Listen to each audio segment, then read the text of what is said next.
Hey, I'm Siobhan, and I love talking about all the things related to freedom and personal growth. And I'm on a journey to redefine freedom on my own terms as I become the woman I desire to be.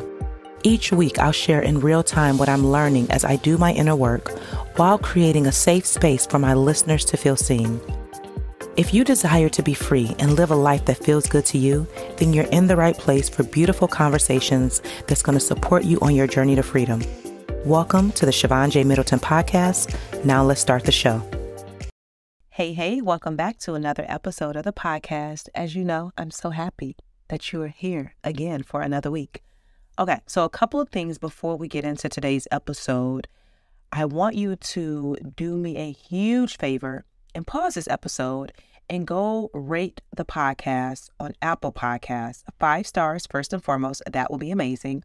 But most importantly, to write a review, whether it's a sentence or two, or maybe even a paragraph if you're feeling fancy, and let me know what you're thinking about the podcast. What are some of your thoughts on the episodes that you're listening to? Like, the reviews help so much because they give more visibility to your podcast. And I want to get it to a space where more and more people are hearing what I have to share. I thank you in advance. Please do me the favor and go leave a review on Apple Podcasts. All right. Another thing that I was thinking about, I want to give you guys a little update about what's happening in my life in the moment in real time. I'm going to try this out and see how it goes. So right now, what's going on in my life is currently I'm rewatching for, I think this is the second full time that I'm watching Sex and the City.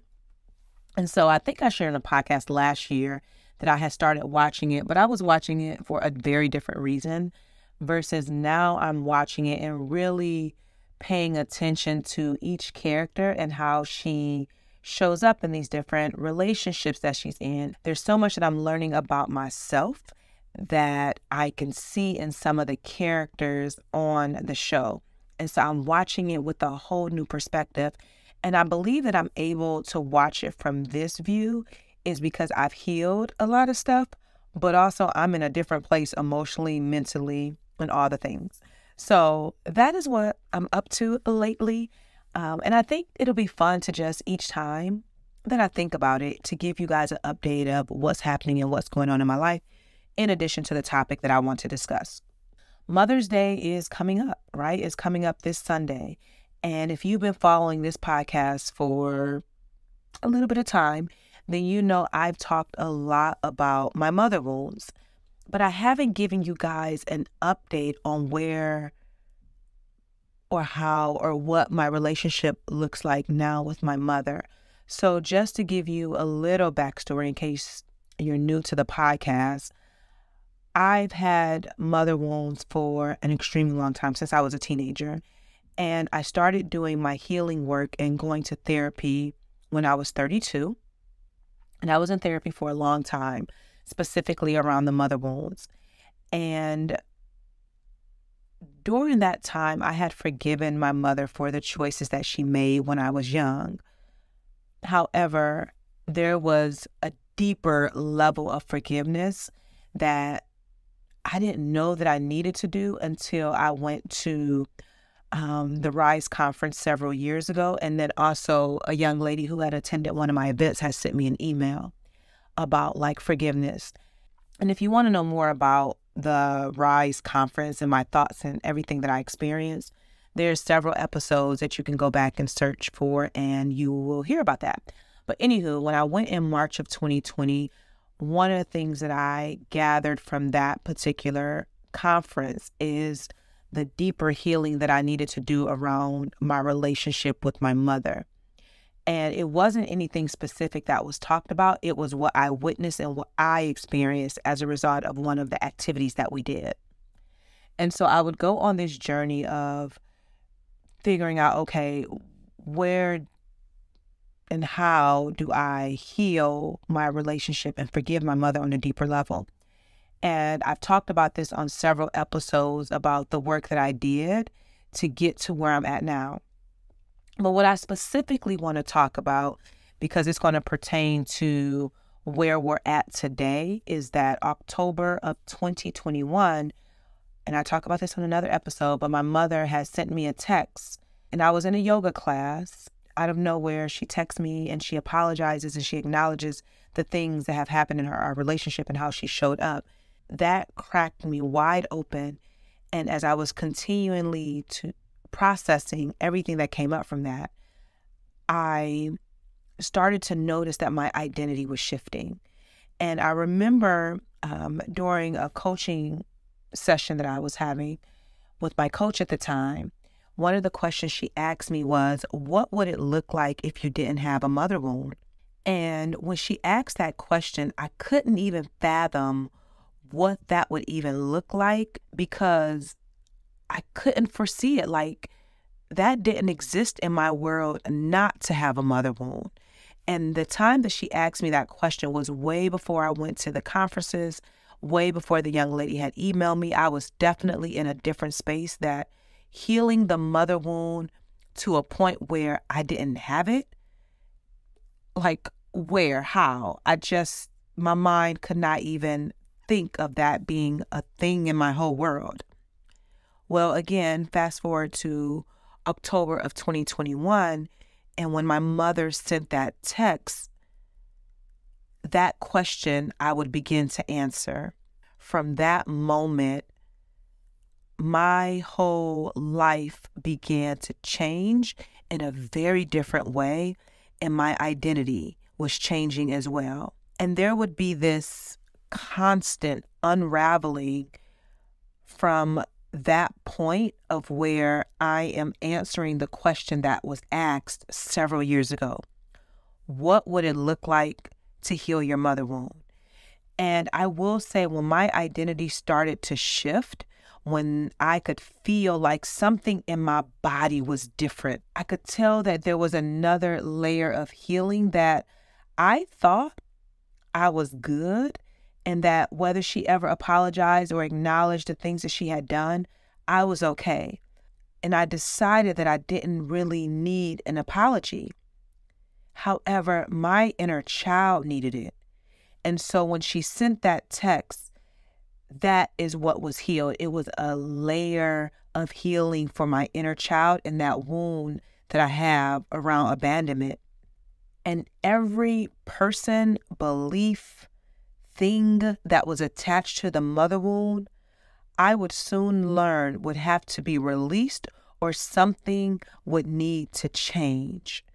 Because what defined me for the majority of my life no longer was shaping who I was.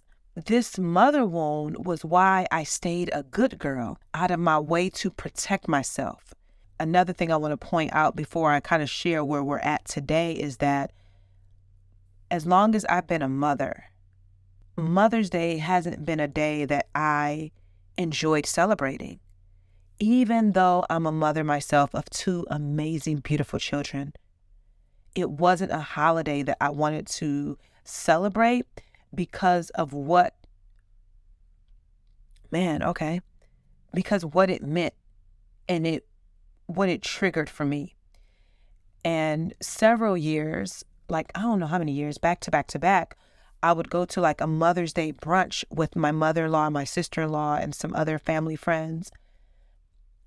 And I went to be with my mother-in-law and and everybody I was with, but also it never really felt like I could celebrate, because it was a reminder of the relationship that I didn't have with my mother. And so typically around this time, I would get migraines, deep sadness, if you will.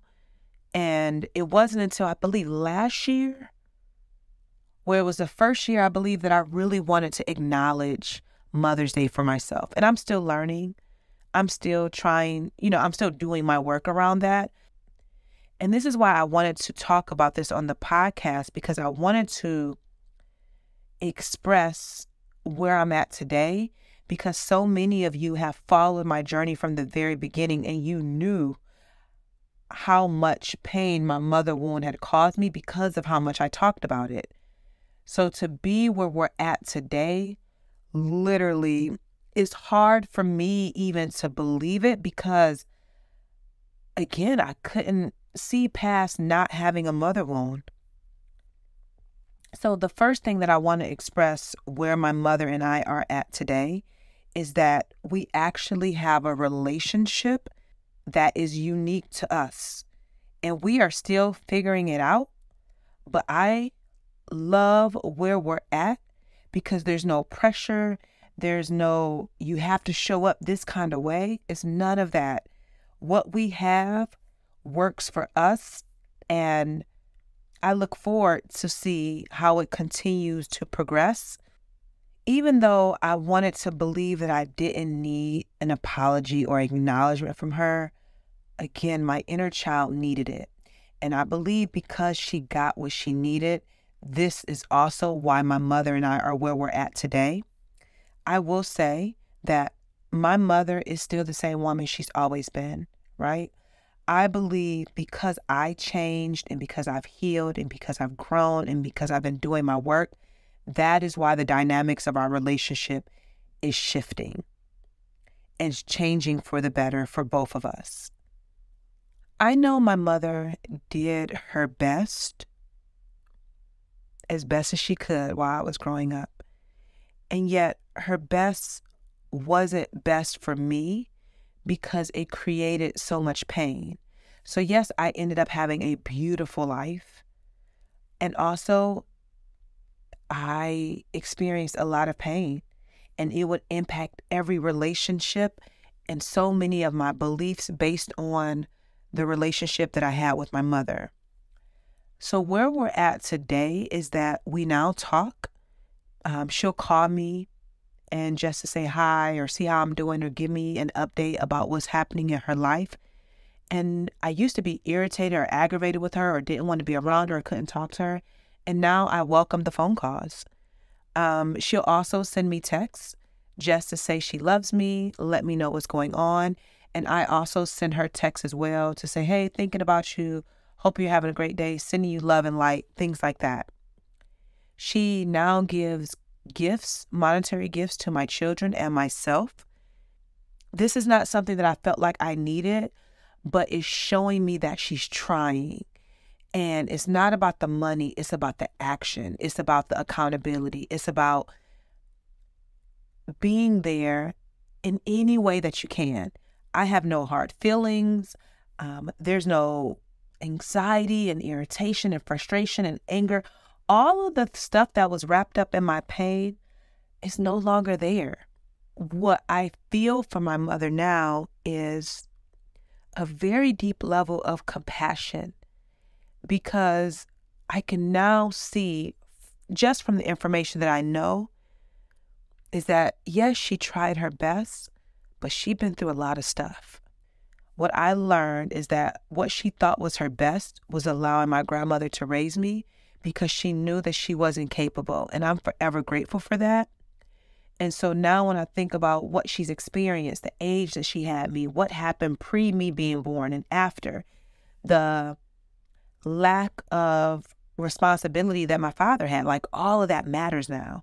But I can see it through a different lens because I have a deeper level of forgiveness and compassion for her.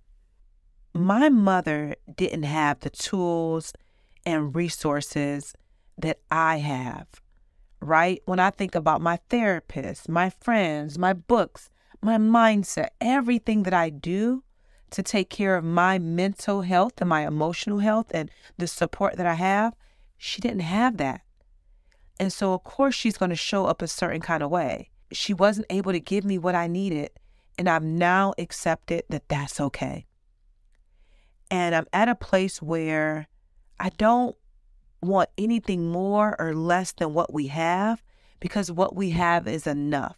However, I do know how the universe is, and that, as I continue to deepen my work and, she keeps doing whatever she is doing to work on herself in whatever capacity, the relationship will continue to flourish. The wound is still there. Let me say that. And I have an abandonment wound. And I can now see how that shows up in other areas of my life that I'm going to do a podcast about later. And with me healing this next layer, I now have so much space to discover who I am, which I believe is part why I'm able to watch Sex and the City in this way, because I've healed so much of myself that I'm able to see it through a different lens and identify with the characters in a different way. Her apologizing and acknowledging her part, my soul needed that. And even though with this abandonment wound, I'm learning how to live with it and do my work around it so that way I don't bleed on other people. So my wish is for any person who has a mother wound.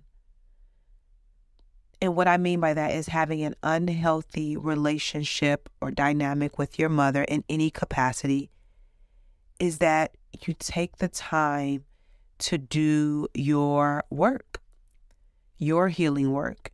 And it takes time. I mean, I started doing my work at the age of 32. So that was 11 years ago. And I had no idea that I would be in the place that I'm at today. And yet I'm so grateful to be here. I have so much peace. I have so much peace. I have gratitude. I feel so good in my body with this new level of healing, and also with the relationship that my mother and I have. So if you have a mother wound, and again, what I mean is an unhealthy relationship dynamic with your mother, I'm going to encourage you to get the Motherless Child Guidebook. And this is something that I created years ago. And I thought I was creating it for other women to do their inner work and heal their mother wound, not realizing I was actually healing myself on a deeper level. And when I tell you I poured my heart into the guidebook and the videos and all the resources that come with it, that to be in this place that I'm at today with peace and compassion and feeling grounded in my body, like I want every woman who has a mother wound in person to be able to experience what I'm experiencing. My guidebook has been sold all over the world, and I still get stories to this day of how much it has helped them on their journey with doing the work. Now, it's not the end all be all. I still encourage a therapist and doing other inner work to help you. But if you are looking for some support for healing your mother wound and getting started or working through it, it is the resource that you need. And even if you know someone, like maybe a cousin, a friend, a family member, and maybe you don't have a mother wound, but they have an unhealthy relationship with their mother, I think for Mother's Day, it would be an ideal gift to give them, so then that way they can start to do their work. And the link for the resource, the Motherless Child Guidebook, is in the show notes, so you can invest in that. And because I'm feeling so darn good around Mother's Day, it is on sale. So it has been discounted, so you can grab that. I'm just so proud. I'm so proud to be where I'm at today. And I thought, because this is a month of May and it's Mother's Day, why not give you guys an update about where I'm at with my relationship with my mother, and also provide a resource to help you. And so that is what I'm doing. So again, the Motherless Child Guidebook, you can find the link in the show notes. If you have any questions whatsoever, you can always email me or shoot me a DM. But I highly recommend that you start to do your work and start to heal, because I never, ever, ever, ever, ever, ever, ever thought I would be here with the relationship that my mother and I have. But I'm so grateful that I've done my work, and I love what we have today. And it just warms my heart, because I'm like, wow, I did not see this coming, but yet it's exactly what I need.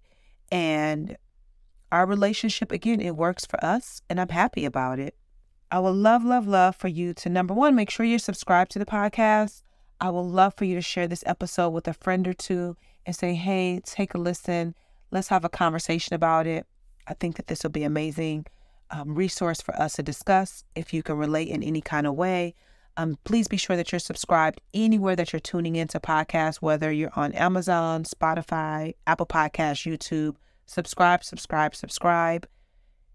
If this episode has inspired you in any way, shape, or form, you can always treat me to a cup of coffee or 2 or 3 or 4. That link will also be in the show notes for you. Every week, someone sends me coffee, and I'm so grateful for it. So thank you, thank you, thank you. And I just want to send you so much love and light. Until next time.